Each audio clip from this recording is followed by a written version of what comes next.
Hello, how are you?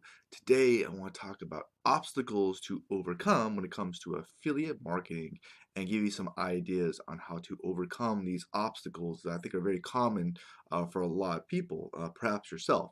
Now, before I get started, down below there's a link in the YouTube description, or if it's not, if not, maybe you're listening to this on a podcast form. There's going to be in the description. There's a link, and if you click on that link, there's actually going to be training on the really one of the most important skills to learn when it comes to affiliate marketing, digital marketing, or something like in that same area. Now, speaking of the most important skill to learn in internet marketing, what do you think that is? If you had an idea, what's the most important thing in affiliate marketing? Well, I'll give you a hint. It has to do with money, right? Come on. Yeah, you have to sell. If you don't sell, you don't get nothing. It's like it don't matter what you know about the internet. It doesn't matter if you're an expert in Facebook ads or Google AdWords or how many fans, followers, likes, videos, subscribers you have. If at the end of the day you don't sell. Okay, so really that's everything. So now I'm gonna give you a little secret when it comes to internet marketing. There's a lot of money to be made after that first sale. Yeah. So if you don't know what you're doing, you're gonna lose a lot of money, moolah. Does it feel good to lose money? No, no, no. So don't do it, okay? So that's a big, big obstacle that a lot of people face. And if you want to overcome that, just simply click on the link in the description there, okay? So let's talk about the second big obstacle. I think a lot of people face with affiliate marketing. I definitely had to face it, and that is fear. Okay, fear holds a lot of people back. I like the saying that we all have self-made cages we're in, self-made prisons or whatever. Um, Maybe it's fear of what people think, like your family, your friends, hell, I don't know, anybody. It's fear of what people think, fear of failing.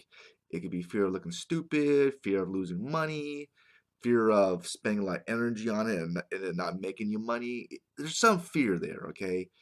Uh, but for other people, it's different. I'll give you a few examples of this. Now, if with this YouTube channel, if you look at if you're watching this on YouTube or whatever, in my okay, in my YouTube channel, there's an introduction video, and if you notice, if you watch that thing, I'm wearing the stupidest looking like hat thing on my head, and the reason I wore that was I noticed in the first couple of videos, I started getting picky about my looks and about what I was wearing and about how I was getting too picky on myself. So I said, you know something, this is just no. So I purposely made myself look as stupid as I possibly could so that I can control that. And then it was like, well, shit, if I can make a video looking like that dumbass, then I'm not going to be so picky about every little thing, and it's going to make me go faster. And speed is much more important, getting the shit done rather than being perfect. What holds people back is they're trying to make everything perfect, and it doesn't need to be that way. Okay, it's going to hold you back in a lot of ways. So it really helps me a lot in that regard. So if you're scared of looking stupid, you want to make yourself look stupid on purpose. So that way, it's kind of like if you do what you fear, you control the fear. And I'll give you a couple other examples. I'm kind of old school when it comes to, well, dating women. I don't know, talking to the opposite sex and stuff. But I'm not really a big fan of the whole using technology. Uh, but I used to go out at night, like nightclubs and bars, and I would talk to a lot of girls and people, and yeah, I was scared, and I was scared of getting rejected or looking stupid.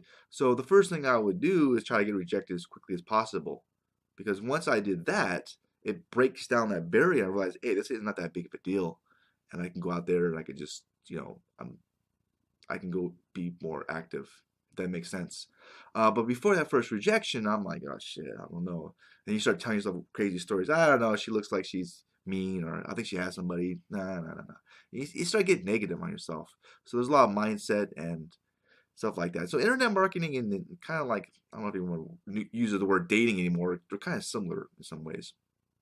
Anyways, one more example, just because I think this is very important. Um, let's see here. Yeah, another thing I was scared of is maybe being broke, being alone. So one of the things that really helped me was long distance backpacking. I hiked a big part of the Oregon Pacific Crest Trail.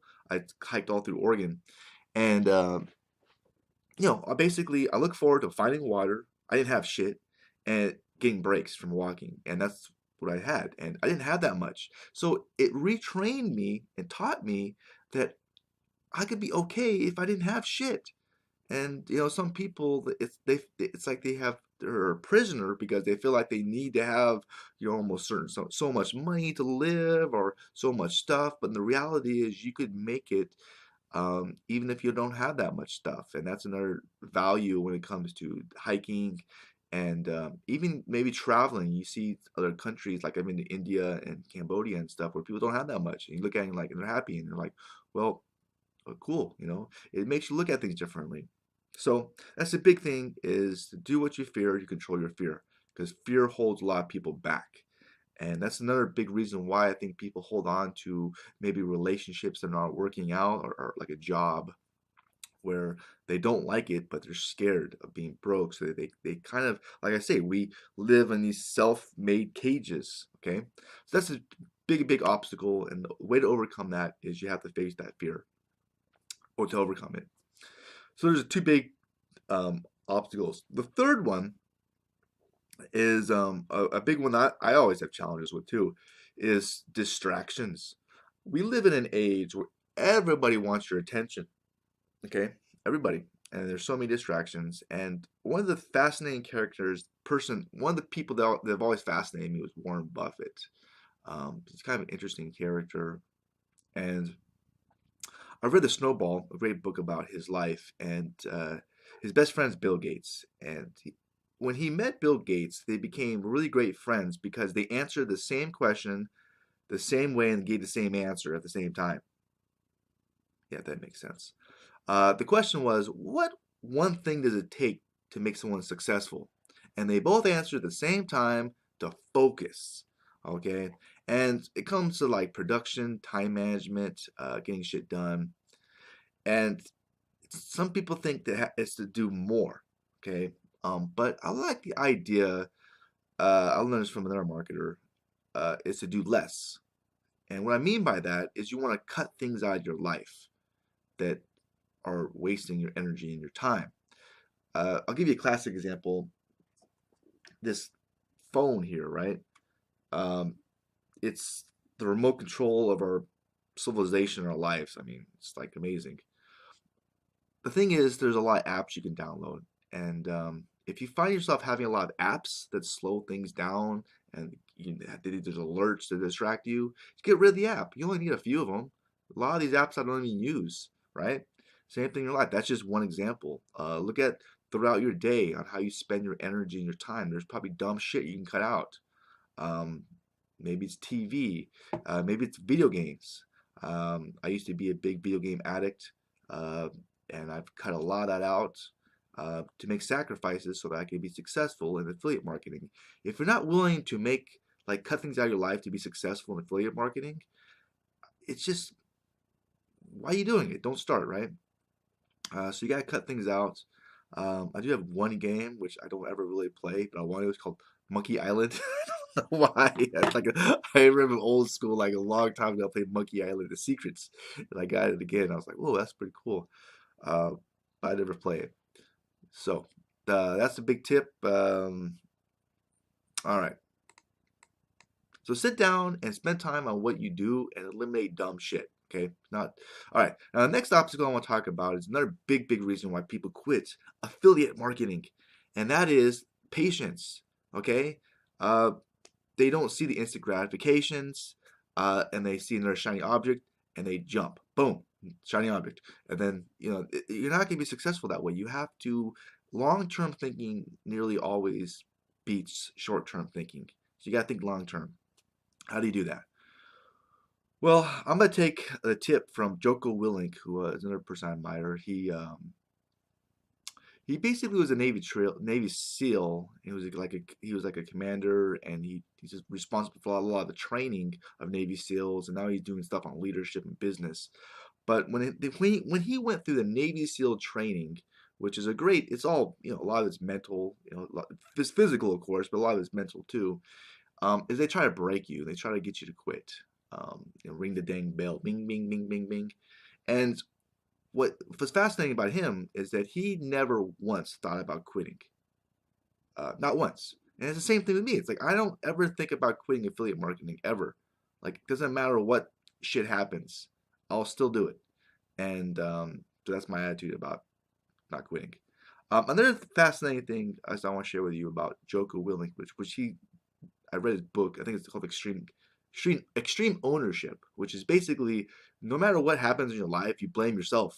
That's the character of a real leader, not oh, it was the doggy that did it. um, so where am I going with this? Oh yeah, Joko Willink. One of the things he said was very fascinating. Is in Navy SEAL training, they would carry their boats and they would have races, and there'd be a leader, and they would have these boat races where they would carry this huge boat on the top of their heads, right? And if you're first place, then you got rewards like rest. If you're last place, you don't want to be last place. They just give you a shit. You suck, you loser, rah, rah, rah. Do 20 push-ups, and they make you work harder and more. And it, you start seeing people point fingers at each other and blaming each other, and it just breaks down teams, right? And what he said was fascinating was what they did was they took the leader of the team that always won, you know, and they stuck it in last place team, all right, with that boat. And they took that leader and stuck him in the first place team. And then they tried the race again. And what was so fascinating was the team that was last place because they changed leaders went all the way from last place to first place. Just when his whole idea was there's no bad teams, just bad leaders. I thought that was so fascinating. I was like, holy shit, that's amazing. So, like, look, try to apply that to your own life. It's like if things aren't working out, instead of blaming other people or things, blame yourself. It's your fault. Okay, it's nobody else's. And once you take that ownership, um, it gives you a lot of power because then you can change things. But if you blame other people or things, then you can't change them. It's not easy. So just an idea. Hope this video brought you lots of value. Hope you liked it. Again, if you are interested in learning the most valuable skill in affiliate marketing, click that link below. I think you're really going to like it a lot. Um, and yeah, I wish you the best. Take care. Bye.